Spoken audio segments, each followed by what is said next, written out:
l'heure de vous tenir informés, Madame, Messieurs, bienvenue dans cette demi-heure de l'actualité.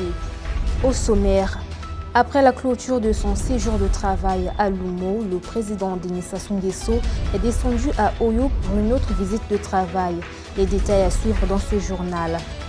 À Pointe-Noire, des travaux de réhabilitation sont encore en cours dans certains axes, pendant que l'avenue de l'Indépendance, tronçon Thiétié-Patra, est dans un état de dégradation. Le e-commerce s'installe sûrement au Congo-Brazzaville. Moins de loyers pour les vendeurs et pour les clients, c'est livraison à domicile. Mais seulement cette ruée digitale est exposée à des arnaqueurs.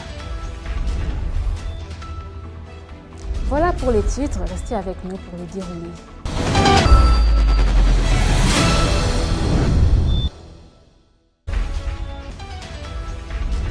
Excellentes conditions de suivi à toutes et à tous.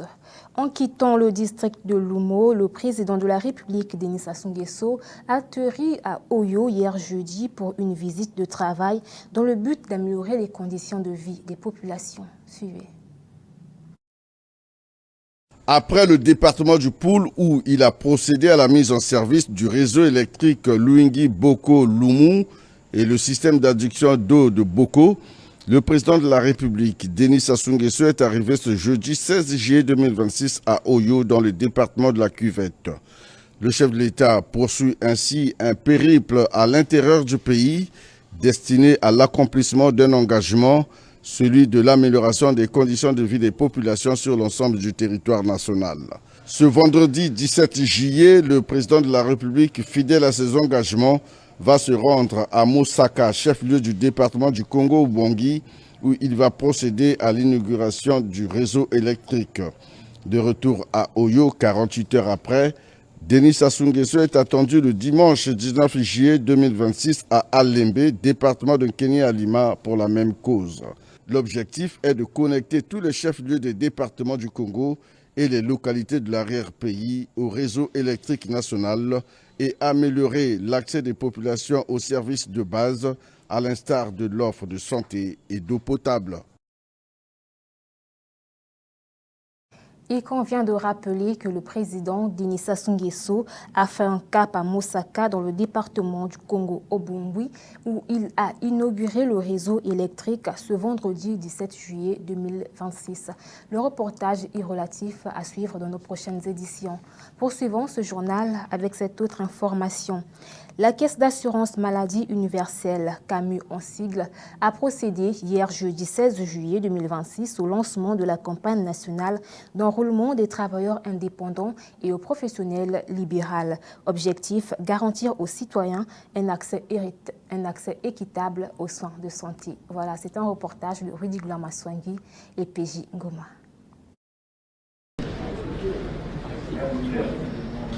La Caisse d'assurance maladie universelle, la CAMI en sigle, a procédé ce jeudi 16 juillet 2026 au lancement officiel de la campagne d'enrôlement des travailleurs indépendants et des professions libérales. Cette initiative vise à bâtir un système de santé plus accessible et plus équitable pour tous, tout en renforçant la résilience et la qualité du système de santé congolais. Devant les représentants de plusieurs syndicats du secteur informel, la cérémonie s'est déroulée dans la salle des mariages de l'hôtel de ville de Pointe-Noire. Le mot de bienvenue a été prononcé par le deuxième secrétaire du bureau exécutif du conseil départemental et municipal. C'est avec un sentiment d'honneur et de responsabilité que je vous souhaite, au nom de la municipalité de Pointe-Noire et au mien propre, la plus chaleureuse bienvenue à l'hôtel de ville de Pointe-Noire.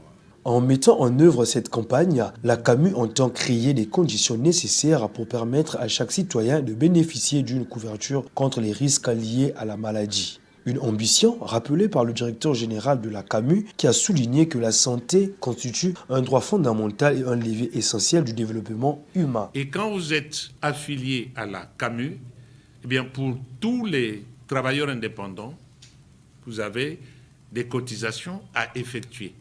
Parce que la CAMU, le régime fonctionne comme une mutuelle à l'échelle nationale. C'est un dispositif de solidarité, c'est un dispositif de justice face à la maladie. Donc chacun apporte selon son niveau de revenu et ça aide tout le monde. Donc vous cotisez et vous allez cotiser selon l'assiette qui a été définie pour les travailleurs indépendants, pour les professions libérales. Vous avez les éléments factuels. On pourra vous les donner à la moindre question. Vous allez cotiser pendant 3 mois, et c'est ça le principe assurantiel. Et au-delà de 3 mois maintenant, vos droits d'accès aux soins de santé sont totalement ouverts, ainsi que vos enfants. Nous nous adressons à vous, spécialement pour cette campagne, pour dire que la CAMU s'ouvre à vous pour votre enrôlement à la CAMU. Parce que vous êtes enrôlé, vous bénéficiez de tous les soins nécessaires. Lorsque vous êtes enrôlé, il n'y a pas que vous. Il y a votre épouse, pour les hommes, ou votre époux, pour les femmes, et ensuite tous vos enfants, à travers votre affiliation. À l'issue de cette intervention, un échange interactif avec les participants a permis d'apporter des réponses aux préoccupations exprimées et de mieux faire comprendre les modalités d'enrôlement ainsi que les avantages de la couverture maladie universelle. Les participants ont salué cette initiative et partagé leurs impressions. Ça permettra de bénéficier des soins sanitaires à moindre coût. Là où vous pourriez dépenser par exemple 100 000 francs, mais avec la CAMU, vous aurez une réduction, je peux dire, à 70%. C'est-à-dire, s'il fallait payer 100 000 francs, comme je l'ai dit tout à l'heure, vous paierez alors 30 000 francs seulement. Cette opération constitue une avancée majeure vers la concrétisation de la couverture santé universelle avec l'objectif de garantir à chaque Congolais un accès durable à des services de santé essentiels et de qualité. La dégradation du réseau routier de Pointe-Noire est critique et s'est aggravée ces dernières années en raison des pluies et le manque d'entretien. Des travaux de réhabilitation sont en cours sur certains axes, pendant que l'avenue de l'Indépendance, Tronçon-Fontier-Patra, souffre encore le martyre. C'est un constat de Elius Boabé, Rudy Gloire-Massouangui et Francky Premier.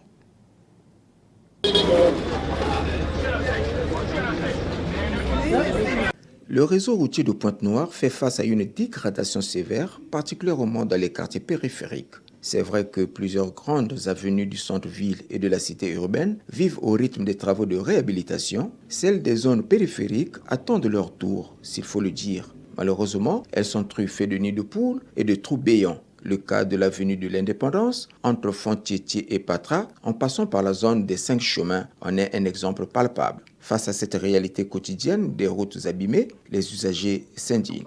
Vraiment, c'est vraiment beaucoup regrettable parce que l'état des routes, je ne peux pas dire de la route, mais l'état des routes, c'est vraiment désagréable.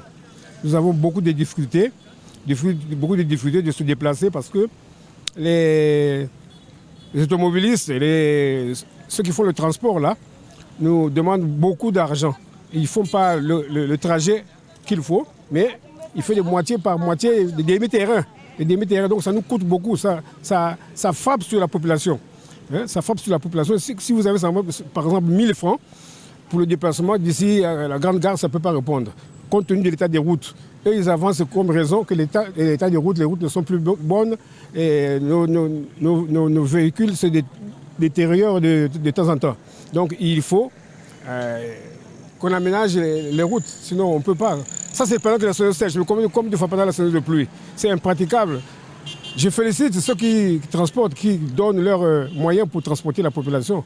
Mais c'est la population qui souffre, qui subit parce que nous dépassons beaucoup pour se déplacer. Donc l'état des routes, c'est passé là. Ça, ce n'est pas les routes des villes. Même au village, on n'a pas de routes comme ça. Au niveau du transport, nous avons des difficultés. Que ce soit les véhicules, que ce soit les taxis motos, pour passer vraiment, c'est des problèmes. Il y a des accidents souvent aussi. Mais pour avoir le transport, c'est difficile. Pourquoi? Parce que les véhicules ne veulent plus passer ici par rapport à l'état de la route. Nous souhaitons que la mairie de Pointe-Noire puisse arranger Fontier-Patra. C'est la voie principale, l'avenue de l'Indépendance. Bientôt, nous allons arriver encore à 15 août. Maintenant, regardez l'état de la route. Non, ça ne marche pas. Avec les roulements abîmés, les transmissions cassées, le transport en commun subit un coût, puisque les conducteurs n'osent pas exposer leur véhicule à ces chocs à répétition. Ils préfèrent changer d'itinéraire ou bien augmenter le coût de transport pour supporter d'éventuelles réparations liées à des pannes. Faire souffrir la population. Donc, pour que ma demi-terrain manisa anzi ma bulu do na usana uza juna mo lembule ndoka na kuluda wa mindodo awo ya kisipete mina mo mvula vrai pagaille vanda ba idi anzi la bao c'est pas pierre la police ba mikanda mais manzi imbi bon anzi uyidi kama kwa de région mikan ba aider bête nene manzi yi même si ça vient nene ba tu le fils même terre jaune anzi ma permet de circuler ba je t'aime ma terre jaune gravier. Les autorités qui viennent en aide pendant que nous sommes en saison sèche, même s'ils ne peuvent pas goudronner, mais qu'ils mettent au moins le bitume de, comment on appelle ça, la terre jaune, là. Qu'ils mettent au moins la terre jaune pour permettre au moins aux véhicules de circuler au moins librement et puis rapidement au moins. La dégradation des chaussées était accélérée par des fortes pluies et par manque de réseau de drainage. Le trafic intense dans cette avenue se traduit par d'importants embouteillages, des détours obligatoires et le parcours des véhicules roulant dans le même sens sur une double voie. Un spectacle désolant que la municipalité se doit de résoudre rapidement car cette avenue est vitale pour les populations car elle conduit droit vers un des plus grands centres hospitaliers de Pointe-Noire, l'hôpital de Patra.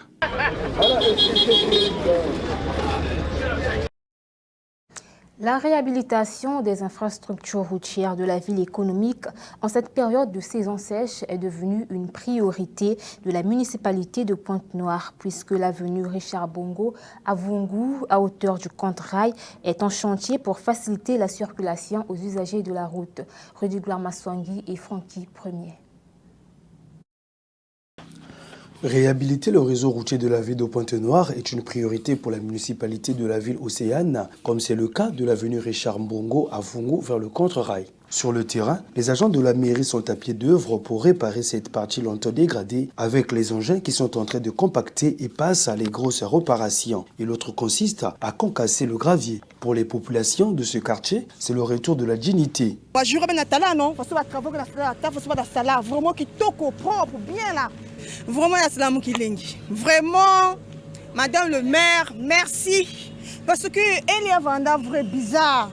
La voiture vendue bois awa. Mais vraiment, la mairie m'a pensé na beto. Je remercie madame le maire. Naïna, et la cascade na beto. Ça me fait plaisir la façon que vous êtes en train de travailler parce que tu sais que les chauffeurs ils ont trop parlé. Oh non, la mairie ne travaille pas. Et tu vois, du coup, c'est pas très bon. Mais moi-même, je vois en train de travailler. Même de moment, nous, dans d'autres quartiers, ils ont félicité. Ils ont vraiment dit comme ça, là, c'est bon.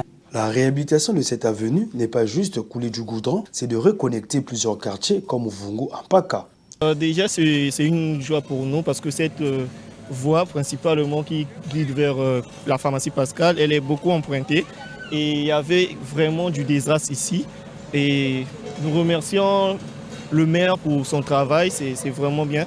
Il y a des fois même ça rime à ce que les délinquants puissent passer ici pour demander de l'argent aux chauffeurs. Et même nous sommes exposés, on nous confond parfois à la police qui vient nous incarcérer ici, mais c'est pas vraiment bien. Mais en ce qui concerne ce qu'ils sont en train de faire, vraiment, on est vraiment ravis. Et si possible, on aimerait aussi qu'on puisse remettre la lumière dans l'avenue. Ça serait vraiment une merci pour eux. En tout cas, nous leur encourageons pour leur travail, c'est vraiment bien fait. Rappelons que ces travaux qui vont durer quelques jours seulement viendront tant soit peu soulager les populations et usagers de la route et améliorer non seulement la sécurité routière, mais également renforcer la protection des routes contre les érosions et soutenir l'activité économique dans la ville. Parlons économie à présent. Le e-commerce s'installe doucement mais sûrement en République du Congo. Vêtements, téléphones, nourriture, etc. tout se vend en ligne. Moins de loyer pour les vendeurs, pour les clients, c'est livraison à domicile. Mais cette ruée digitale a un revers, les arnaqueurs. Patience Ravi Benoît et Francky Premier nous en parlent dans ce reportage. Au Congo-Brazzaville, comme partout dans le monde, le e-commerce explose. Les plateformes telles que Facebook Market, WhatsApp Business sont devenues des vitrines principales. Téléphones, ustensiles de cuisine, vêtements et autres sont proposés par des milliers de boutiques en ligne, facilitant ainsi la vie des jeunes entrepreneurs et des consommateurs. Oui, une fois j'étais en train de faufiler en fait sur Facebook. Je suis tombée sur les lunettes en ligne, j'ai fait la commande, on m'a livré à domicile là où je travaille. Pourtant, un phénomène récurrent gangrène ce commerce en pleine expansion, les arnaques qui se sont complexifiées avec l'usage de nouvelles technologies comme l'intelligence artificielle.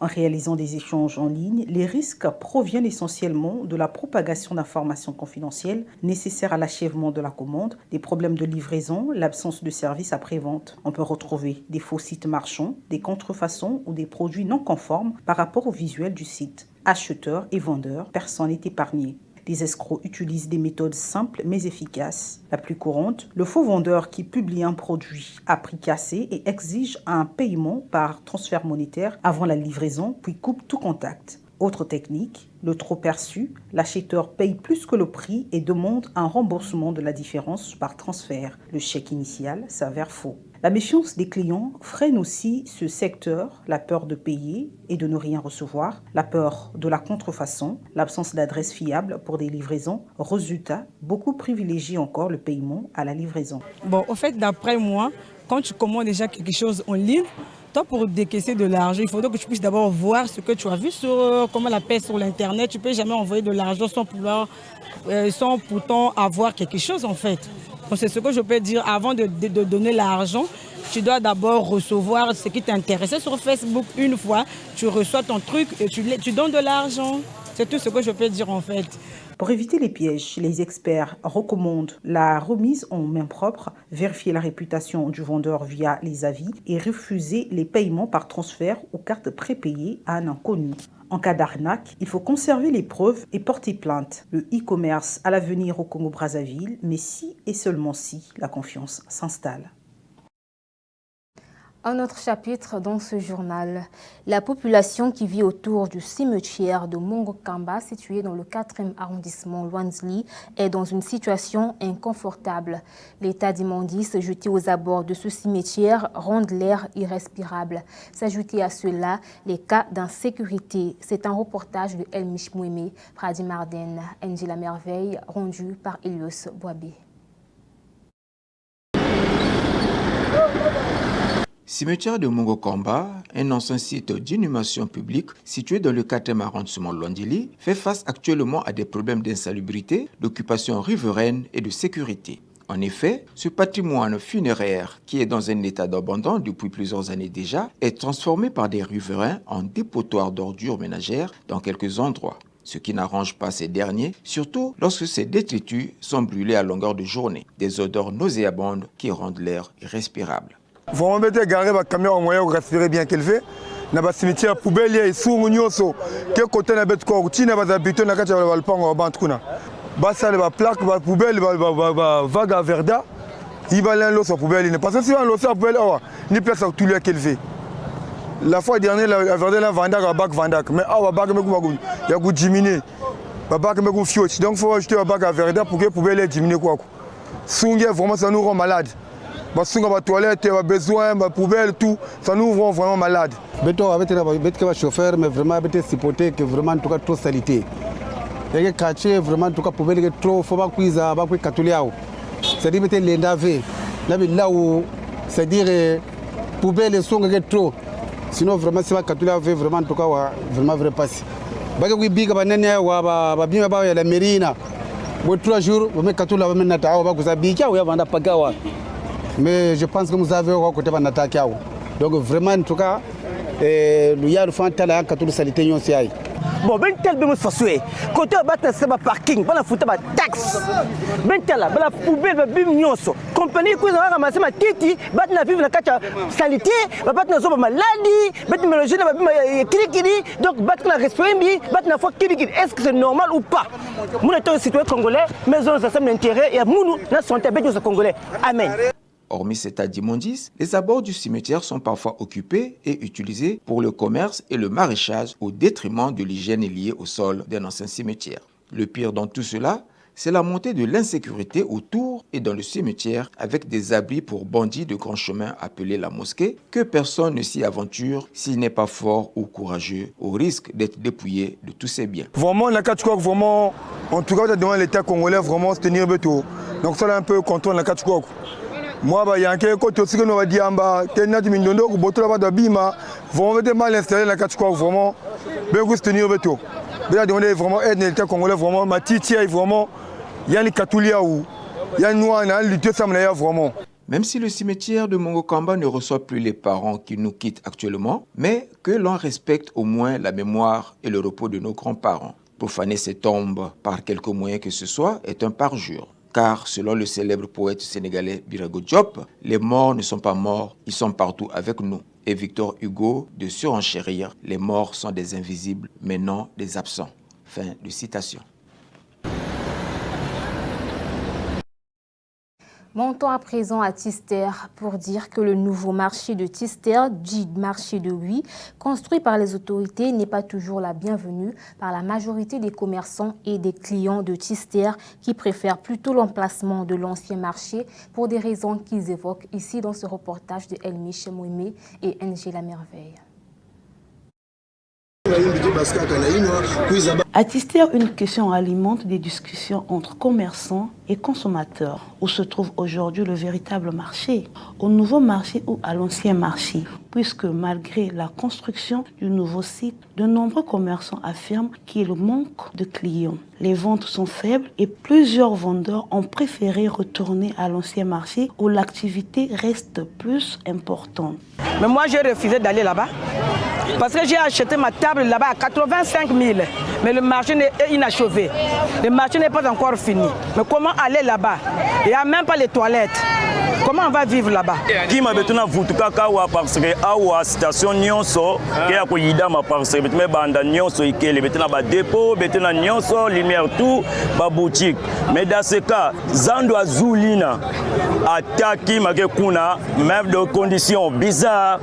Rien. Beto pour na kukwenda mais à condition ba yidi ka ba station nyonso ke kuna yine ke na tala ke non Zando pour ka vanda parce que net beto était bana paye mbobe mena beto kuna marchandise bete sumba à côté. Ok, awa bima mume manisa me côté na boutique me sum. Sata masuba muke kim. Ina nyonso na besoin muke kwen. Mais kunu condition qu'élevée mbo nyonso c'est bizarre. Ba yidi ka ba tungu Zando ya kitoko en tant que marché Tister que marché mosi que na représenter aussi ya que marché nene. Bet Zando beto tu s'habiter ka beto awa. Baba na beto te futila ba l'école ni awa. Kuni ya beto awa, kune na zulu kune masque fulka parce que ba caniveau qu'élevé. Bet pesa déjà ba bon coup mais condition que ya imbi. Awa bet ke fanda beto, bet samo ba parceler beto tu kuswa. Même sur place ça bien, ya kutungu bet Zando bet ke su bet kwenda. Mais na minute bet me s'habituer à beto awa bet ke bazane bet fonder mais kune kala masque fulka tina milieu. Awa ba son fond ba na bet à l'école bet zwakawa. Moi ba moyen de vivre avec coup débrouiller la vie bet zwaka awa. Bet me s'habituer à beto awa mais kune bet kelen même pas parce que masque fulka tina kacha ba lupango baou. Les commerçants installés au nouveau marché lancent un appel aux autorités, notamment à Madame le maire, afin que les solutions soient trouvées pour attirer davantage les acheteurs et redonner vie à ce marché. On souffre parce qu'il n'y a pas les populations qui viennent, il n'y a pas le marché ici. On est en train de débrouiller, on se bat. Un peu d'argent qu'on en a. Si on vient au marché, on tombe. Parce qu'on perd des choses, ça pourrit. Il n'y a pas de clientèle, on est en train de souffrir. Donc si le marché est ici, vraiment, on a besoin que l'État nous dise que non, là où se trouve le marché, ça c'est notre problème. Parce que nous, on voit que non, beaucoup de gens vont là-bas, nous on est ici, il n'y a personne ici. Donc l'État va nous dire où est le marché. Ça c'est notre question qu'on va poser avec monsieur le maire. Du côté des consommateurs, beaucoup continuent de fréquenter l'ancien marché et le jugent plus accessible, plus pratique et moins coûteux.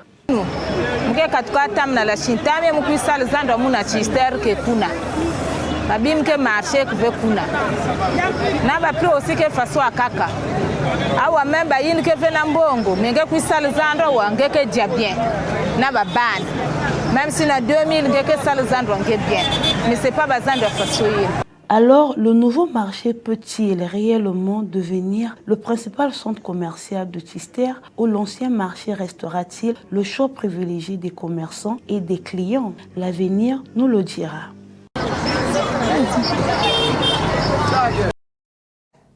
Et on va à l'international, précisément au Cameroun, où le pays veut s'attaquer à la fraude dans le secteur de l'or. Le gouvernement a annoncé des contrôles renforcés dans ce secteur pour booster les recettes fiscales. Images et commentaires. Le gouvernement camerounais a annoncé des contrôles renforcés dans le secteur aurifère. Le top départ sera donné le 1er août et doit permettre à l'État de percevoir environ 680 millions de dollars de recettes fiscales et douanières issues d'une production d'environ 17,17 tonnes pour les années 2025 et 2026. L'initiative est le résultat d'un constat. Les volumes d'or produits sont souvent supérieurs à ceux officiellement déclarés. Les autorités camerounaises veulent donc mettre fin à ces écarts qui ne profitent pas aux finances publiques. Dans cette optique, l'État veut s'appuyer sur des contrôles sur le terrain, alors qu'au moins 200 sociétés exercent leur activité sans autorisation régulière.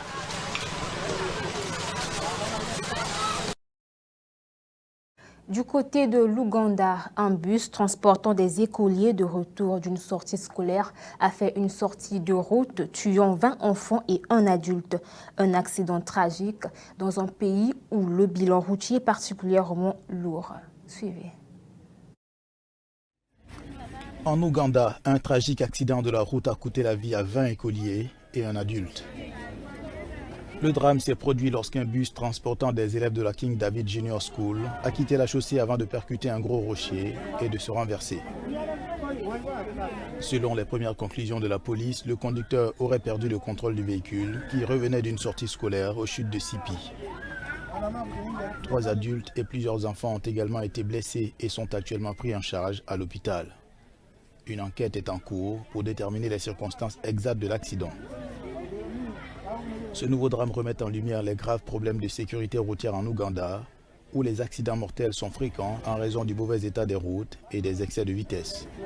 En octobre dernier, une collision entre 2 bus avait fait au moins 46 morts.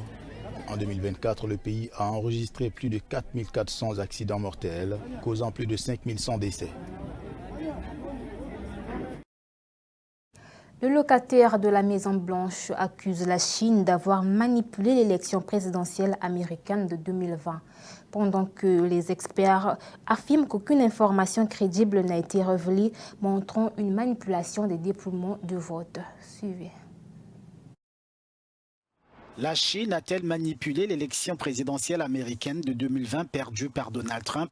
C'est en tout cas ce que pense le locataire actuel de la Maison-Blanche jeudi dans son discours à la nation. Donald Trump a mis en avant l'ingérence supposée de Pékin dans le processus électoral aux États-Unis il y a 6 ans, affirmant que la Chine a pu consulter le fichier électoral de son pays. Pendant plusieurs années, à partir du cycle électoral de 2020, la République populaire de Chine a mené ce que l'on considère comme la plus grande violation de données électorales de l'histoire.